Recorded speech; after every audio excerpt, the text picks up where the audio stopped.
I, 25 male, have been dating my best friend and love of my life, Sophia, 25, for the past 5 years. My parents and sister, 22, have met Sophia multiple times before, and they're pretty nice to her. My family hosted a New Year's Eve party for friends and extended family a few days ago. I decided to propose to Sophia at the party, and hence I sought permission from her parents first. My parents and sisters were surprised to see Sophia in a wheelchair at the party. Due to an unfortunate car accident that occurred 2 months ago, Sophia cannot walk. We're trying physical therapy to help her get better. Although my family was aware that she suffered injury from the accident, they didn't know the extent. I quickly introduced Sophia to my aunts and cousins, and they were all very friendly. After a while, I said I needed to make an announcement, so I said my speech and got down on one knee proposing to Sophia. Sophia said yes, and everyone clapped and cheered. I was ecstatic and thrilled and enjoyed the rest of the party. Towards the end of the party, I found Sophia crying in a corner. I asked her what was wrong, and she told me that my sister had talked to her, convincing her to break up with me because she didn't want me to marry a disabled woman. I was extremely disturbed and furious by this, and I went with Sophia up to my sister and angrily told her that I loved Sophia and she had no right to interfere in my love life, and that I wanted her to respect Sophia and treat her nicely. My parents were surprised because I'm usually a calm and collected person. My sister started crying in front of everyone, saying that I was accusing her of being rude. After that happened, I hadn't talked to my sister in days. I've been celebrating my engagement with Sophia's family. My sister called me today, saying that her boyfriend, who was present at the New Year's Eve party, dumped her for crying in public, and how Sophia basically ruined her life. I said that her getting dumped has nothing to do with Sophia, and that if she had acted respectfully, none of this would have happened. My parents say that although my sister could have been rude, I shouldn't have humiliated her in front of everyone. Am I the idiot? Oh no, your sister's boyfriend didn't dump her for crying in public, and Sophia didn't ruin her life. Your sister did that all by herself. Not the idiot at all. If your sister had minded her own ableism, you wouldn't be confronting her.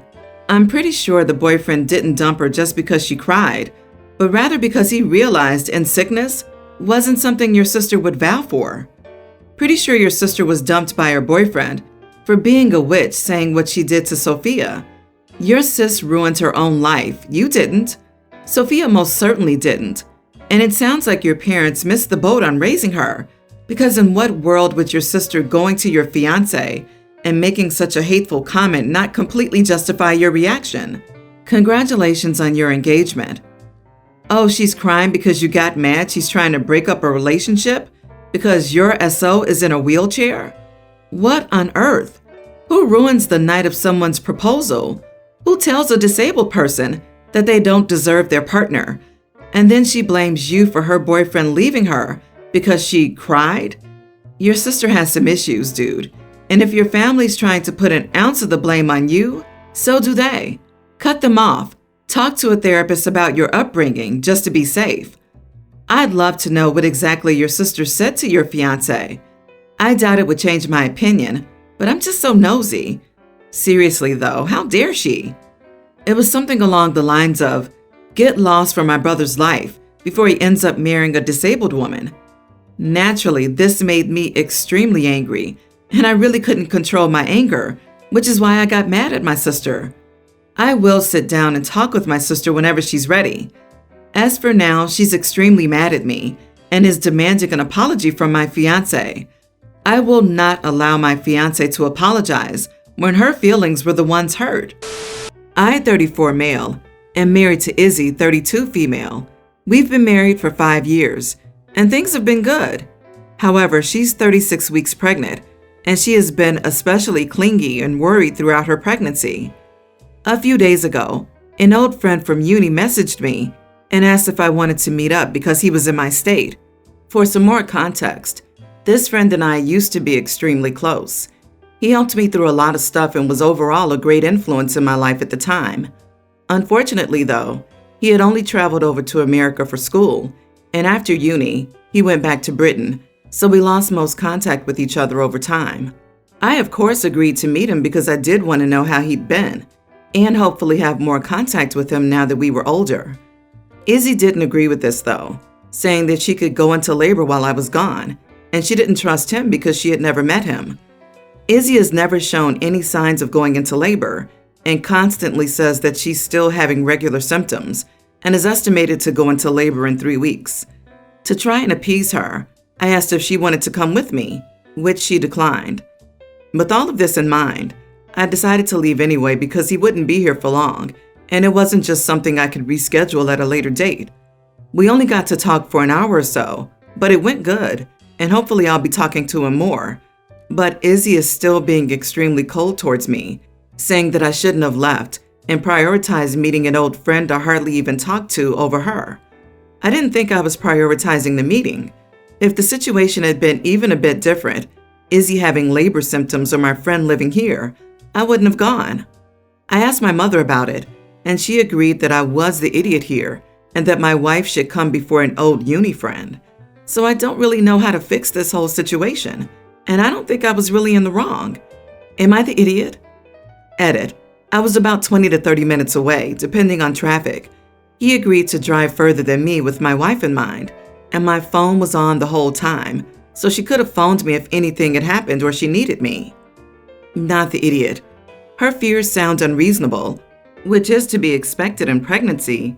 However, to give in to unreasonable requests based on unjustified fears is not helping her. The best thing you could have done is exactly what you did, but it sounds like she's trying to hold you hostage due to her anxiety. Not the idiot. You went to see an old friend, a male friend at that, so she can't even blame her reaction to being a female. You were 20 to 30 minutes away. A first-time mom is unlikely to blast a baby out in less than a half an hour. Either way, if it were her due week, I'd maybe understand her being apprehensive, but to outright say you're placing your friend over her? I get it, pregnancy hormones are awful, but your wife needs to grow up and get over herself. Also, the fact that your mom sided with your wife is weird. You went to see a friend for around an hour, and the two women are acting like you've taken an all-boys trip to Cancun for a month. You are the idiot. Your wife is 36 weeks pregnant, which I hope you know means that she can go into labor at any time. Not to mention she's exhausted. She probably needs help doing basic tasks like tying her shoes. She needs emotional support. She's scared of pushing a watermelon out of her hoo-ha and the physical consequences that come with that. Not to mention the pregnancy hormones, baby blues, fear of falling, etc. that many soon-to-be moms go through. She straight up told you that she didn't want you to go, and you went anyway. So selfish for that alone. Even if your wife wasn't 36 weeks pregnant, she's near her due date, and babies come when they come. If you can't see how you're in the wrong here, I sincerely worry for your wife and future child. Grow up and learn to put your family first. I, 28 male, am gay, and my parents disowned me. I haven't spoken to them in 8 years. However, I'm still close with my sister, 34 female, and her daughter, 10 female. My sister still has a relationship with our parents. Every year, my parents host a big Christmas gathering. I'm never invited, but my sister and niece always go. Then a day or two later, we do a smaller Christmas with just me, my sister, and my niece. While my sister was in the other room at our smaller Christmas gathering, my niece asked why I never go to my parents' Christmas. I replied with the excuse I've used for years. I had to work. My niece said that my reason didn't make sense because sometimes the big gathering happens on Christmas when I have the day off. She was getting upset and asked, "Do you not like to be with us?" If she hadn't said that, I probably wouldn't have told her. But I can't stand the idea that she would think I chose not to go to Christmas. So in a calm voice, I said, "Well, you know how I date boys instead of girls? Grandma and Grandpa don't like that, so they asked me not to go to Christmas." My niece was upset by this. The next day, she called her grandparents and asked how they dared tell me not to come to Christmas. Apparently, she was really harsh with them. Then my parents called my sister and yelled at her for letting my niece around me. My sister confronted me and said I was an idiot for causing the family fight and for involving my niece in it. I feel really bad, and I didn't expect my niece to call them and cause a conflict. So I wanted to know, am I the idiot? Not the idiot. Your sister is a coward. It's so easy for your family to exclude you because there's no consequences on their end. You caused a family fight? That's rich. Your sister should be starting family fights every single day if she cared the slightest about you. She sets an awful example for her daughter, who clearly got a stronger backbone than her mother. You didn't involve your niece. She's the one who brought up the issue. It's not on you to go out of your way to maintain a lie that's clearly not holding up for her anymore. If your parents refuse to accept that trying to pretend gay people don't exist isn't a viable strategy for maintaining family harmony, or your sister refuses to acknowledge there's only so far that trying to play both sides will go when one side is clearly in the wrong, that's on them. Exactly. Let's not forget that their hateful behavior causes OP not to attend. It is absolutely not OP's job to continue supporting a lie rooted in hate because they don't want to look bad publicly. The true reason was always there, hiding in the corner. OP just gave his niece the flashlight to shine and show the grandparents. She knows it's there. OP, you did nothing wrong. You explained in an age-appropriate way, and you shouldn't have to hide how others treat you to keep them comfortable in their hate. My nearly adult female, mom was toxic and a cheater. My dad divorced her when I was little. I was not his child biologically, but he still got custody. He hired a nanny and I didn't see him much as he was always working. He remarried 2 years after the divorce. I have a stepsister who's a year younger than me. My dad is a really engaged parent with my stepsister. My dad pretty much told me that the only reason he fought for custody was that he knew mom used to drive drunk. So I feel like a guest in his house. He doesn't talk to me a lot. I have never been excluded from anything, but it's always a pity invite out of obligation. I do look a lot like my mom, and I think that's why he doesn't like me. I know that I have an obligation, and I should be grateful that I'm not in a foster home right now. I go to a good school and I'll never have to worry about college debt. I don't belong here. I know that he'll probably not want anything to do with me once I'm done with college. It was my stepsister's birthday, and they made a huge deal out of it. My dad took time off from work. My stepmom baked a cake, and they got her things based on her favorite movies and books. It was a small party with just her uncle and aunt invited. It hit me like a ton of bricks. I got a cheap store-bought cake for my birthday that I cut alone with my stepmom late at night because dad was busy, and my sister couldn't be bothered to stop gaming and come down. I was really close to crying, and I was so damn jealous and hurt. I know that I'm awful baggage that really shouldn't be here, and I just didn't want to pretend anymore. They wanted to take a family photo, and my stepmom asked me to join them. I told her that I didn't want to. They were okay with it, but my stepsister asked again. But I was not in a mental space to take a photo with them. They took the photo without me, and my sister was furious at me because I didn't want to take pictures with her. My stepmom is also slightly annoyed and is frosty with me. I feel guilty. I should have sucked it up and just took the photo. I was drawing attention to myself and I shouldn't have done that. I feel like a petulant child. OP, I want to address this first. You absolutely do not have to be blindly grateful for this situation. While I'm glad that he took you in to prevent you from being in danger with your mother, he ultimately chose to be your parent, and he's failing at that. He was failing at that when he didn't engage with you. He failed at that when he engaged with your stepsister, showing that it isn't a biology thing. And he royally failed by telling you his supposed reason for getting custody of you. Just because things could be worse doesn't mean that you don't deserve better. Now to your question. No, you're not the idiot. You live in a family that has made you feel like baggage. You shouldn't have to suck it up. You shouldn't have to ignore the way that they treat you. I'm so sorry that you're treated this way. I only hope that when you go to college in a year, you can start making your life the one you want and deserve.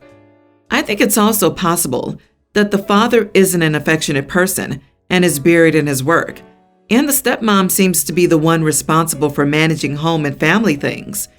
It seems like she's the one responsible for the difference between the parties. The stepmother has a lot at stake financially in pushing out her husband's real daughter and replacing her with her daughter. Oh, honey, I'm so sorry.